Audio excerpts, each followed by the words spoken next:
Hello students, this is BSI academy classes. BSI academy के इस online platform पर आप सभी का एक बार फिर से बहुत सारा स्वागत। एक बार ये कंफर्म कर दो कि मेरी वॉइस आप लोगों को क्लियर आ रही है सभी को।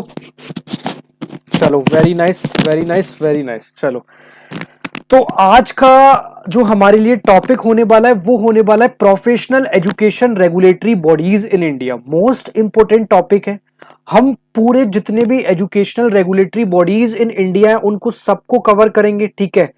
और इससे रिलेटेड एमसीक्यू क्वेश्चन भी सॉल्व करेंगे और ये भी जानेंगे कि यूजीसी दिसंबर 2025 में आपके जो यहां पर क्वेश्चन आए हुए हैं वो यहां पर कौन से क्वेश्चन आए हुए हैं, ठीक है।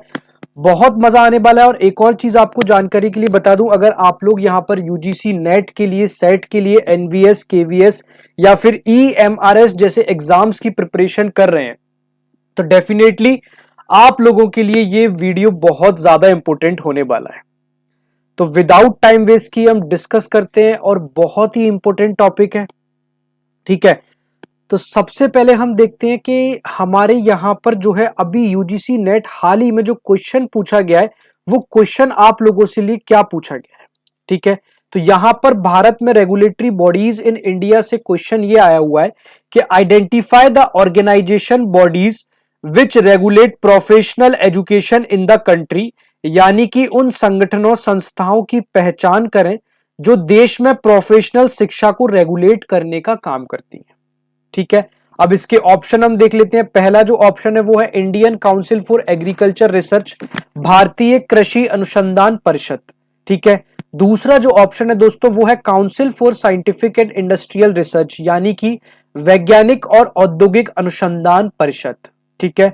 ऑप्शन नंबर 3 देखते हैं, राष्ट्रीय व्यावसायिक शिक्षा और प्रशिक्षण परिषद जो है इसका ऑप्शन नंबर 3 है। क्लियर। ऑप्शन नंबर 4 देखते हैं, national council for teacher education, राष्ट्रीय शिक्षक शिक्षा परिषद, इसका ऑप्शन नंबर डी है। और ऑप्शन नंबर ई की बात करें तो ऑप्शन नंबर ई है दोस्तों काउंसिल फॉर आर्किटेक्चर, यानी कि वास्तुकला परिषद। अब इसके ये सारे ऑप्शंस आप लोगों के लिए यहां पर दिए गए हैं, ठीक है। एक और जानकारी मैं आपको देना चाहता हूं, अगर आप लोगों ने अभी तक यहां पर मेरा जो कंप्लीट स्ट्रेटजी वाला वीडियो जो है, अगर स्ट्रेटजी वाला वीडियो नहीं देखा है तो उसको जाके देख लेना, जो कि 2026 के लिए आपके लिए बहुत हेल्पफुल होने वाला है, ठीक है। अब सबसे पहले तो हम इसमें समझेंगे कि जो प्रोफेशनल एजुकेशन रेगुलेटरी बॉडीज हैं वो क्या होती हैं और किस तरीके से यहां पर काम करती हैं, ठीक है। देखो दोस्तों, यहां पर इंडिया में ना अलग अलग प्रोफेशनल कोर्सेज हैं। ध्यान देने बात योग ये है कि इंडिया में अलग अलग यहां पर प्रोफेशनल कोर्सेज हैं और जो अलग अलग प्रोफेशनल कोर्सेज हैं, ठीक है, जैसे कि मेडिकल हो गया, ठीक है। दूसरा यहां पर इंजीनियरिंग हो गया। तीसरा यहां पर दोस्तों लॉ हो गया। चौथे की अगर हम यहां पर बात करें तो आर्किटेक्चर हो गया, ठीक है। पांचवे की अगर हम बात करें तो टीचिंग प्रोफेशन हो गया। इन सारे प्रोफेशंस को रेगुलेट करने का जो काम है ये इन्हीं रेगुलेटरी बॉडीज के द्वारा किया जाता है। क्लियर। अब ये जो सारी रेगुलेटरी बॉडीज हैं इनमें ये क्या रेगुलेट करती हैं, ठीक है। तो सबसे पहला जो यहां पर आपको निकल के आएगा वो निकल कर ये आएगा कि जितने भी यहां पर कोर्सेज हैं उन कोर्सेज को यहां पर अप्रूव करना, द मोस्ट इंपोर्टेंट थिंग, जितने भी यहां पर कोर्सेज रहने वाले हैं उन कोर्सेज को अप्रूव करने के लिए जानी जाती हैं। दूसरा, जितने भी यहां पर कॉलेजेस हैं उन कॉलेजेस को रेगुलेट करना, क्या वो कॉलेजेस ठीक से रेगुलेट हो रहे हैं या नहीं हो रहे हैं। क्लियर। ऑप्शन नंबर 3 की अगर हम बात करें तो कॉलेजेस की क्वालिटी को मेंटेन करना, ठीक है। जो कॉलेजेस की क्वालिटी है उन कॉलेजेस की क्वालिटी को ठीक ढंग से मेंटेन किया जा रहा है या नहीं किया जा रहा। ऑप्शन नंबर 4 की अगर हम दोस्तों बात करें तो जो सिलेबस है, ठीक है, जो आप लोगों का सिलेबस है और उस सिलेबस का जो स्टैंडर्ड है, ठीक है, सिलेबस और स्टैंडर्ड को फिक्स करना ये भी यहां पर मेन इसका इंपॉर्टेंट रोल आपको देखने को मिलता है, ठीक है। ओवरऑल अगर मैं बात करूं तो ये बॉडीज इतनी ज्यादा इंपॉर्टेंट है, ये सारी ये बॉडीज ये डिसाइड करती है कि जो प्रोफेशनल एजुकेशन आप लोगों को प्रोवाइड की जा रही है, जो प्रोफेशनल एजुकेशन आप लोगों के लिए चलाई जा रही है, वो प्रोफेशनल एजुकेशन यहां पर सही तरीके से चलाई भी जा रही है या नहीं चलाई जा रही है। तो मोस्ट इंपोर्टेंट बॉडीज है ये प्रोफेशनल कोर्सेज को how to maintain it and how to regulate it, ठीक है, and take a every small decision with your syllabus, standard, quality maintain, colleges regulation and the courses approve. Clear. अब important regulatory bodies के कुछ examples हैं जहां से directly question आपको देखने को मिलता है। The first one is ICAR, ये आपके लिए बहुत वेल नोन है। इसकी स्थापना की अगर हम बात करें तो ICAR की स्थापना जो है 1929 में की गई थी, और उससे पहले जो है इसको यहां पर imperial council of agriculture research के नाम से जाना जाता था, लेकिन 1946 में प्यारा भारत आजाद होने के समय में यहां पर imperial council of agriculture research का जो नाम है उसे हमारा प्यारा भारत के नाम पर India council of agriculture research के नाम पर रख दिया गया था। ठीक है, अब ये क्या करता है, जितने भी हमारी एग्रीकल्चर रिलेटेड जो प्रोफेशनल एजुकेशन है उस एग्रीकल्चर रिलेटेड प्रोफेशनल एजुकेशन को कंट्रोल करने का काम करता है। क्लियर। अब इसमें आपको क्या देखने को मिलेगा, डेफिनेटली अगर ये एग्रीकल्चर से रिलेटेड चीजों को कंट्रोल करने का काम यहां पर इसके द्वारा किया जा रहा है, तो आपको यहां पर इसमें एग्रीकल्चर, हॉर्टिकल्चर, फिशरीज, ठीक है, वेटनरी साइंसेज जो होता है, इन्हीं सब चीजों के बारे में जानकारी मिलेगी। Clear, is it clear for everyone? ठीक है, नेक्स्ट आप सभी को पता है the most important body is CSIR, that is full form is Council for Scientific and Industrial Research and it is established in 1942। इसकी जो स्थापना हुई थी ये 1942 में की गई थी। ठीक है, और ये रेगुलेटरी बॉडी की जगह ज्यादा जो है ये जो है research programme, fellowship programme, NET programme exam इनमें डील करता है। तो आपको इसमें क्या जानना जरूरी है, 1942 में इसकी स्थापना की गई थी और यह जो है ये क्या काम करता है, और यहां पर लिखा हुआ it is not a regulatory body for professional education, ये एक research, funding and promotion body के नाम से जाना जाता है। क्लियर। और आगे चलते हैं हम, और आगे हम देखते हैं यहां पर NCVET बहुत मोस्ट इंपोर्टेंट है। ठीक है, अच्छा CSIR में आपको एक चीज और बता दूं, ये रिसर्च प्रमोशन करता है। ठीक है, ये एजुकेशन रेगुलेट करने के साथ साथ में जो CSIR है वो रिसर्च को प्रमोट करने पर ज्यादा फोकस करता है। क्लियर। तो हमने दो चीजें पढ़ ली, उसके पहले हमने ये देखा कि रेगुलेटरी बॉडीज क्या होती हैं, आसान शब्दों में क्या करने का यहां पर काम करती हैं। और आगे चले तो हम NCVET की बात करते हैं, यानी कि national council for vocational education and training. इसकी स्थापना की अगर हम बात करें तो 2018 में जो है NCVET की स्थापना की गई थी। ठीक है, और जो NCVT है यानी कि national council for vocational education and training है, ये व्यवसायिक एवं कौशल आधारित शिक्षा एवं प्रशिक्षण को विनियमित करने का काम करता है। ठीक है, यानी कि ये स्किल एंड जो वोकेशनल एजुकेशन है, ठीक है, आपकी स्किल के लिए और उसके साथ साथ जो आपकी यहां पर वोकेशनल एजुकेशन है उस वोकेशनल एजुकेशन को यहां पर रेगुलेट करने का इसके द्वारा काम किया जाता है। क्लियर हो गया होगा आपको यहां पे सारी चीजें। चलो नेक्स्ट हम डिस्कस करने वाले हैं यहां पर NCT, ये भी बहुत इंपॉर्टेंट है। जितना भी यहां पर जो नेशनल काउंसिल फॉर टीचिंग से रिलेटेड, जैसे कि आप सभी लोगों ने B.Ed किया होगा, M.Ed किया होगा, ठीक है, जो प्राइमरी टीचिंग एजुकेशन से जो जुड़ते हैं उनके लिए यहां पर ये जरूरी होता है। ठीक है, तो व्यावसायिक शिक्षा के लिए जो प्रोग्राम चलते हैं, जो रेगुलेट किए जाते हैं, वो यहां पर टीचिंग एजुकेशन के लिए NCT के द्वारा किए जाते हैं। क्लियर है। और इसकी स्थापना कब की गई थी, तो इसकी स्थापना आपको सभी को याद रखना है 1995 में की गई थी। स्थापना वर्ष कोशिश करना कि आप सभी लोग याद करना, कई बार यहां पर पूछे जाते हैं। ठीक है, अब मोस्ट इंपोर्टेंट आ गया जो हमारी आर्किटेक्चर की कला है, जो कहीं ना कहीं हमारी वास्तु की कला है। ठीक है, काउंसिल ऑफ आर्किटेक्चर, ठीक है, इसकी स्थापना कब की गई थी, तो इसकी स्थापना 1972 में की गई थी।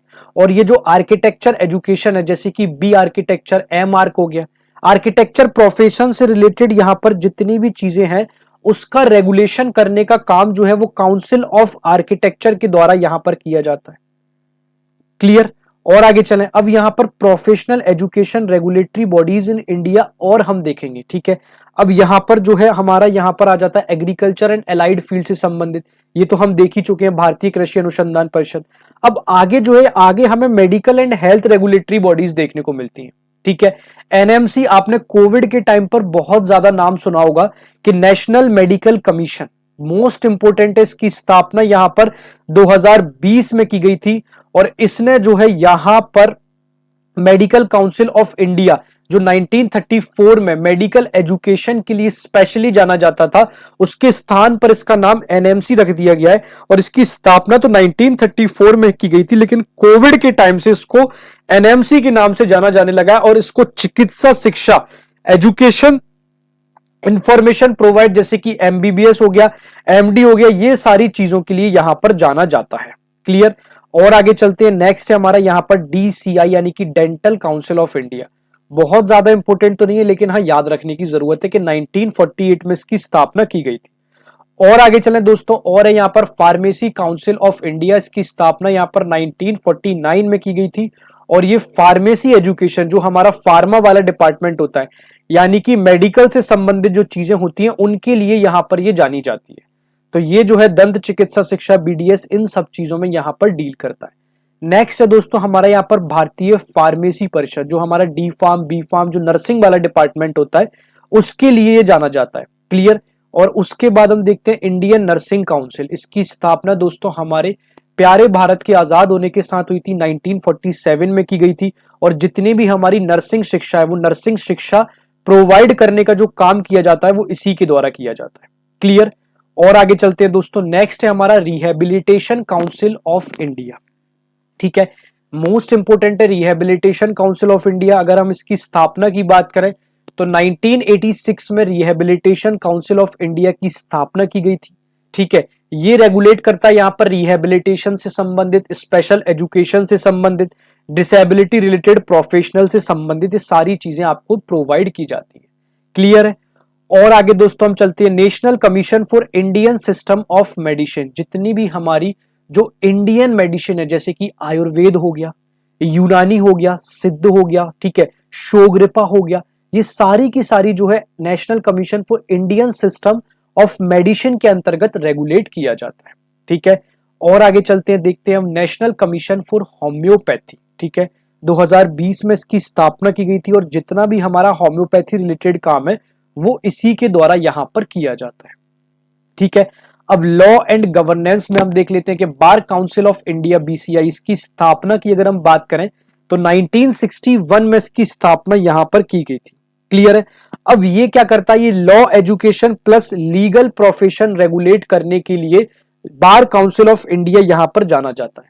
इसकी स्थापना की अगर हम बात करें दोस्तों, तो इसकी स्थापना यहां पर 1961 में की गई थी और ये लीगल एजुकेशन से संबंधित यहां पर प्रोफेशन के लिए जाना जाता है।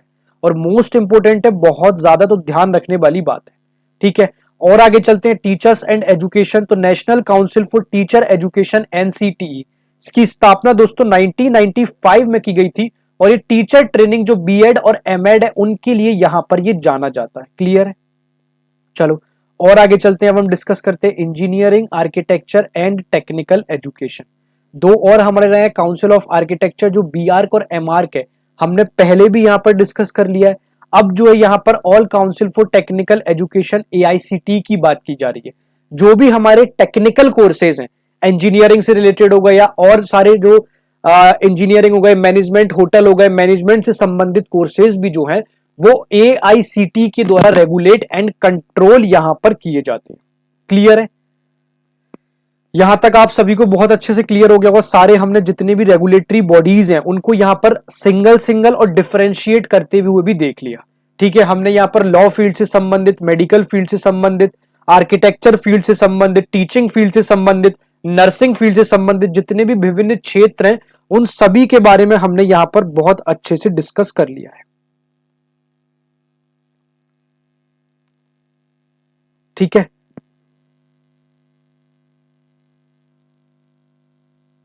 अब यहां पर आपका दोस्तों क्वेश्चन है, which of the following regulatory bodies was replaced by the national medical commission 2020, यानी कि 2020 में नेशनल मेडिकल कमीशन एनएमसी ने इनमें से किसे रेगुलेटरी बॉडी की जगह ली थी। तो अभी हाल ही में डिस्कस किया है कि जो नेशनल मेडिकल कमीशन था 2020 से पहले, उसको यहां पर मेडिकल काउंसिल ऑफ इंडिया के नाम से जाना जाता था। तो एनएमसी 2020 में आया और मेडिकल काउंसिल ऑफ इंडिया को इसने रिप्लेस किया। ठीक है, और ये जो है ये मेडिकल से संबंधित एजुकेशन में रेगुलेट करने के लिए जाना जाता है। ठीक है, क्वेश्चन नंबर 2 डिस्कस करते हैं। The bar council of India, BCI, regulates which of the following profession. Bar council of India BCI निम्नलिखित में से किस पेशे को यहां पर रेगुलेट करने का काम करती है।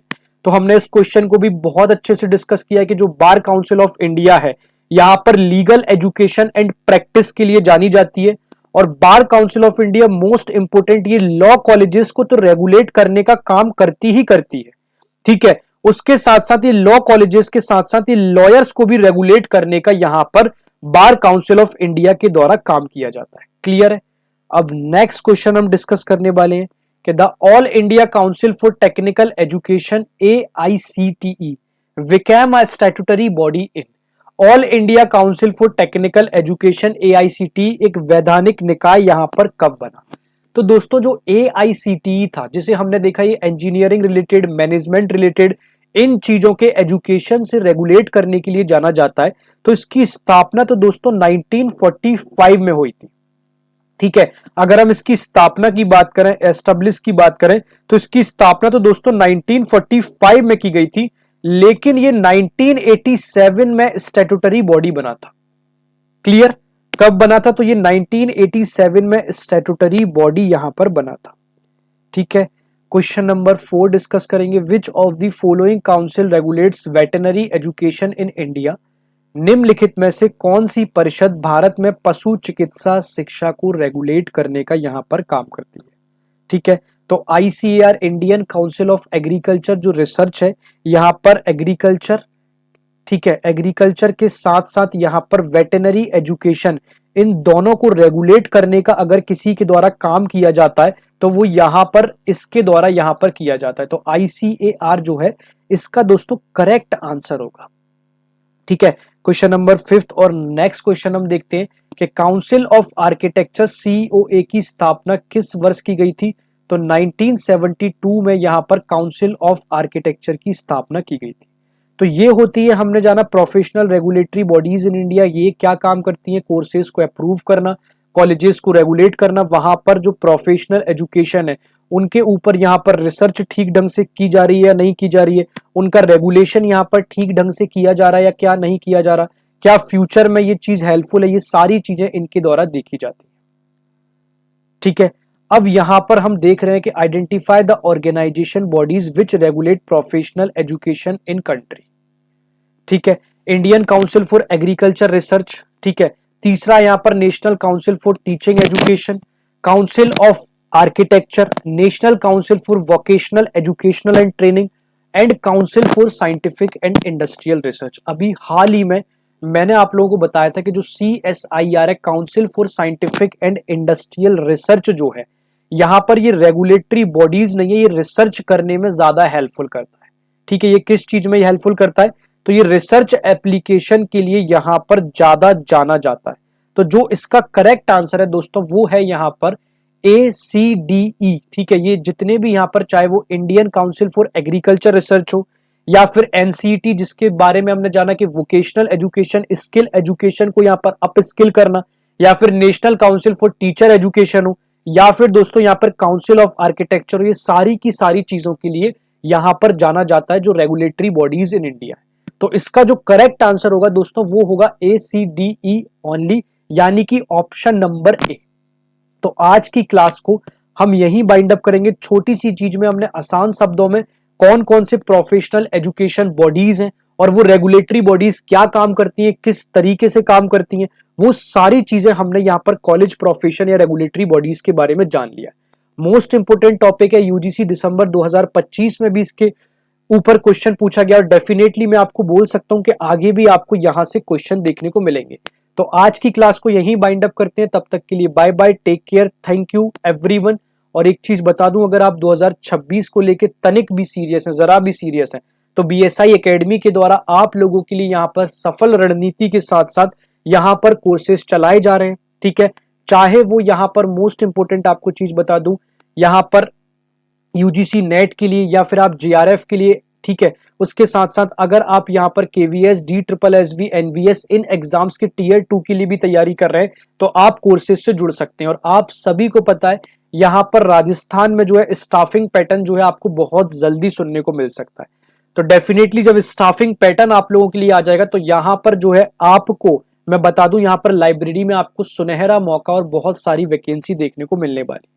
तो तैयार रहो, देर मत करो, अपने लक्ष्य से भटको मत, तीखी नजर रखो अपने लक्ष्य पर और निरंतर उसके लिए प्रयास करो। और इन सभी चीजों के लिए आप बीएसआई परिवार से जुड़ सकते हैं और 2026 में सरकारी नौकरी पाने का जो सपना है उसे साकार कर सकते हैं। तो बाय बाय दोस्तों, टेक केयर, जय हिंद।